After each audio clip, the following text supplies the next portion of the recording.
agora eu vou falar um pouco sobre o endereço IP. Eu já comentei um pouco sobre ele antes, alguns slides anteriores, mas agora eu vou explicar melhor como ele funciona e o que ele realmente é. O endereço IP pode ser traduzido como protocolo da internet e ele é um identificador numérico único para um dispositivo ou conexão.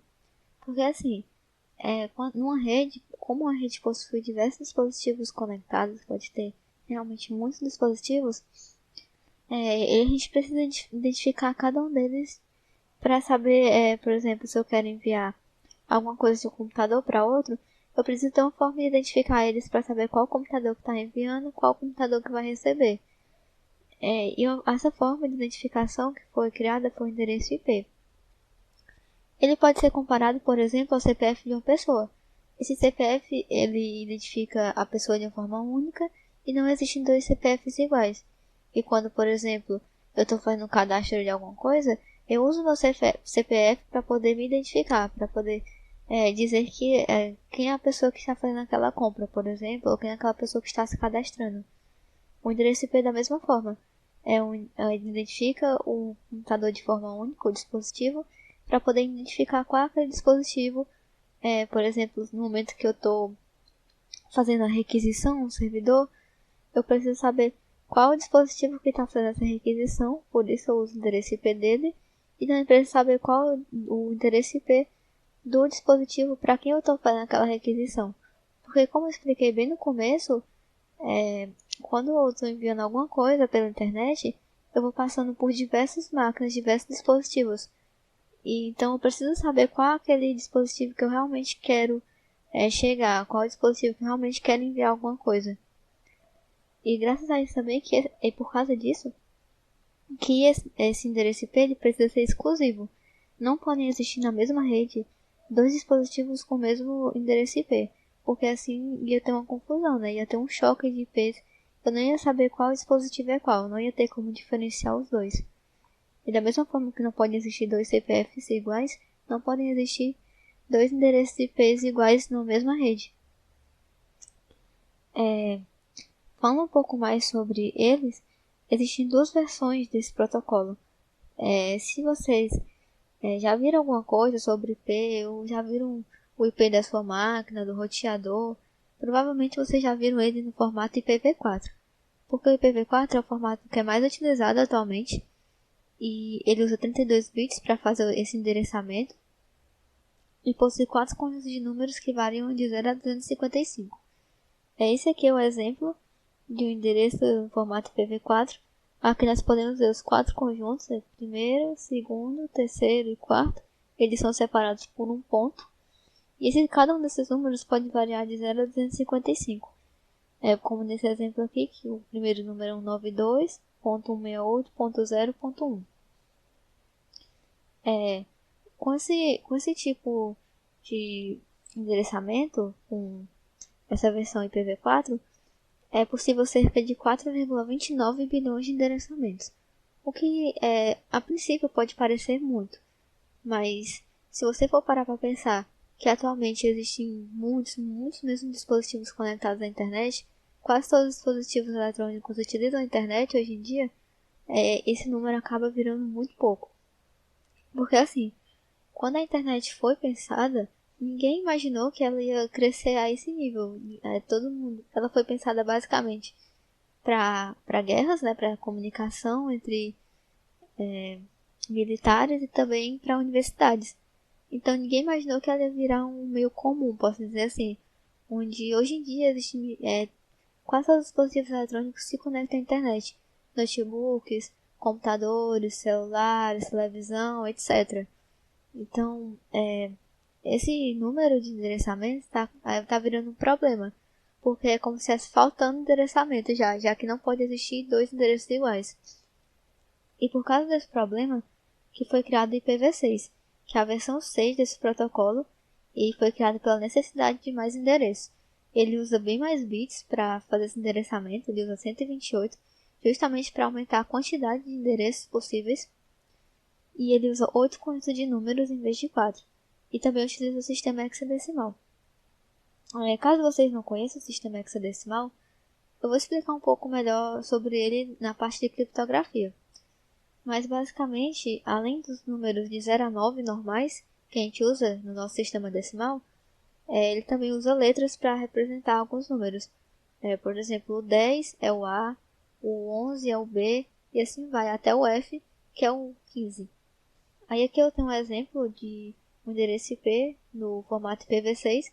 Nós podemos ver que ele tem 8 conjuntos de números, esses números separados por 2 pontos. E aqui nós podemos ver as letras juntos. Esse F aqui, por exemplo, representando o 15, esse C representando o 12 e assim vai.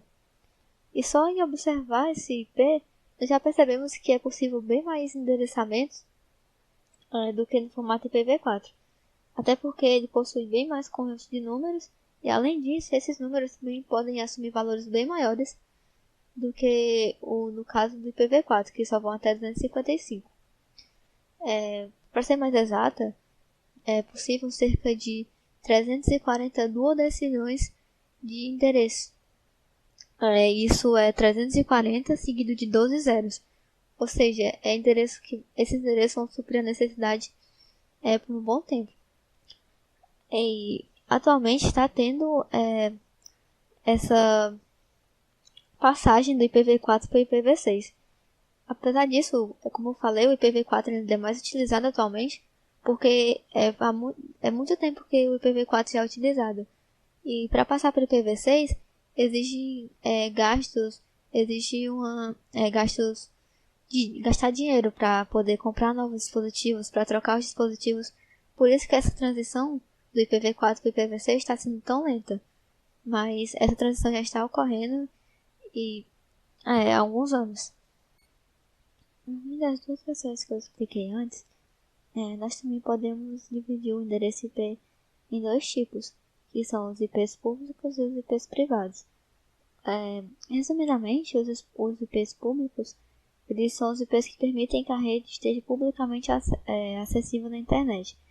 Ou seja, o IP público é o IP que nosso dispositivo usa quando ele está na internet. É o IP que ele utiliza quando, por exemplo, na internet eu quero acessar um site e quando eu vou enviar a requisição para acessar esse site, eu coloco junto do pacote, eu coloco o endereço IP no meu dispositivo. E é esse IP público que a gente utiliza. Já os IPs privados, eles não permitem acesso à internet, mas eles são utilizados para identificar dispositivos na rede interna. Quando eu tenho um computador, por exemplo, na minha rede interna, se eu quiser olhar o IP deles, ou colocar lá no terminal e colocar para olhar o IP, eu vou ver justamente o IP privado dele, que é como aquele meu computador está sendo identificado dentro da minha rede interna. Porque dentro da minha rede interna também vai haver troca de recursos, também vai haver troca de informações entre os dispositivos. Por isso que eles também utilizam IPs. Só que esses IPs eles não são visíveis na internet.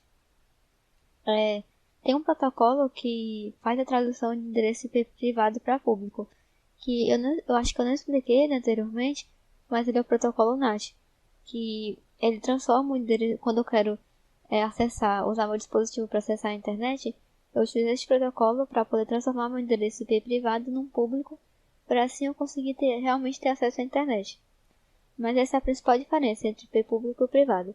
O IP público, ele identifica publicamente meu dispositivo para que eu consiga ter acesso à internet, e já o IP privado, ele identifica o meu dispositivo dentro da minha rede interna. Aqui eu tenho os intervalos de endereços privados.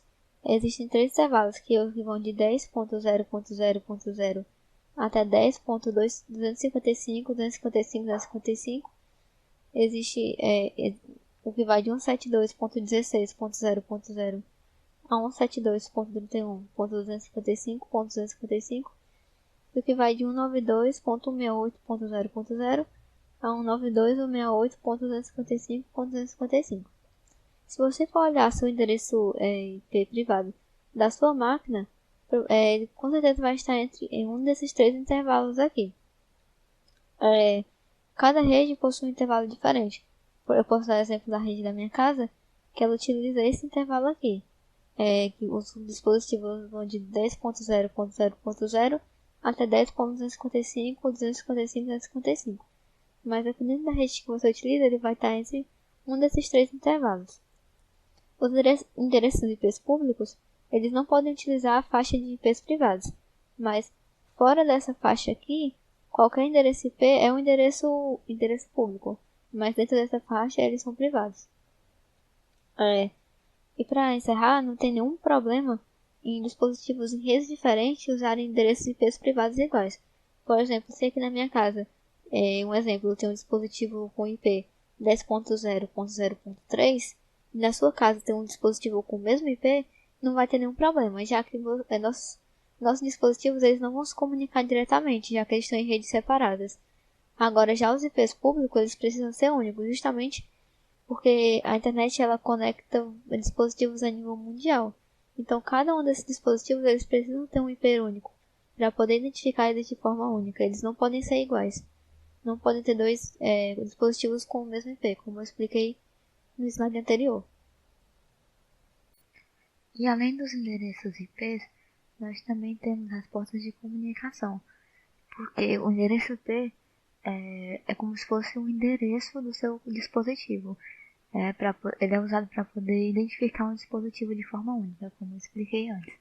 Já as portas de comunicação são pontos de entrada e saída de dados que existem nos dispositivos. Ou seja, quando algum dispositivo, alguma coisa precisa ou enviar um dado ou receber um dado, esses dados eles vão passar pelas portas de comunicação. Essas portas podem ser tanto físicas como as portas USB, que, por exemplo, quando você quer passar um dado do seu celular para o seu computador, esse dado vai utilizar dessa porta USB para poder trafegar do seu celular para o computador, por exemplo, ou vice-versa. Mas essas portas elas também podem ser lógicas. Aqui nessa aula de redes eu vou focar nas portas lógicas. Essas portas lógicas elas são as portas que os protocolos utilizam para poder enviar e receber dados. Cada protocolo ele possui uma porta específica que ele utiliza para fazer essa transferência de dados. No próximo slide eu vou explicar algumas delas, eu vou explicar alguns serviços que rodam nessas portas. Essas portas elas possuem dois estados. Elas podem estar tanto abertas quanto fechadas. Para que a comunicação seja possível, essa porta precisa estar aberta. Um exemplo que eu posso dar, que eu vou explicar um pouco melhor no próximo slide, mas é a porta 80. A porta 80 é a porta usada pelo HTTP, ou seja, se eu tenho um site hospedado no meu dispositivo, no meu computador, e eu quero que esse site seja acessível pelas outras pessoas, que elas consigam acessar, eu preciso deixar a porta 80 aberta, para que as pessoas consigam acessar, para que possa haver esse tráfego de dados. Se a porta estiver fechada, isso não vai poder acontecer, não tem como acessar.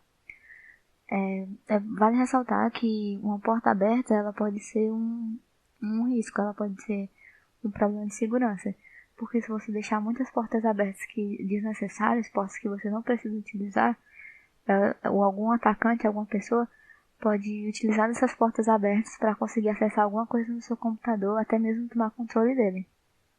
Uma analogia que eu posso fazer para ficar mais fácil de entender o que é um endereço IP e o que é uma porta de comunicação é dizer que o endereço IP pode ser visto como um endereço e a porta de comunicação como o número do apartamento. Por exemplo, imagine que você é um entregador e precisa entregar alguma encomenda num determinado apartamento. Para você poder fazer essa entrega, você vai precisar tanto do endereço para saber onde você precisa entregar aquilo, quanto vai precisar saber do número do apartamento para saber em qual daqueles apartamentos a pessoa que vai receber mora. Da mesma forma, as portas de comunicação e o endereço IP nos dispositivos eletrônicos. Vamos dizer que eu estou oferecendo algum serviço para aquele dispositivo, então eu preciso enviar algum dado para um determinado dispositivo. Imagine que o dispositivo da pessoa é um prédio, onde cada um dos apartamentos naquele prédio roda algum serviço diferente. Ou seja, cada porta roda algum serviço diferente. Então, para poder eu entregar, por exemplo, um certo determinado serviço, por exemplo, um serviço HTTP, um serviço web, Eu preciso saber tanto qual computador que eu preciso enviar aquele arquivo, aquele dado, quanto em qual porta, qual apartamento aquele serviço está rodando, para poder enviar para o lugar certo. Então, eu espero que vocês tenham entendido bem isso. Qualquer dúvida, vocês podem pesquisar mais um pouco. Mas é basicamente isso. O endereço IP é o endereço daquele dispositivo e a porta de comunicação é onde aquele serviço está rodando.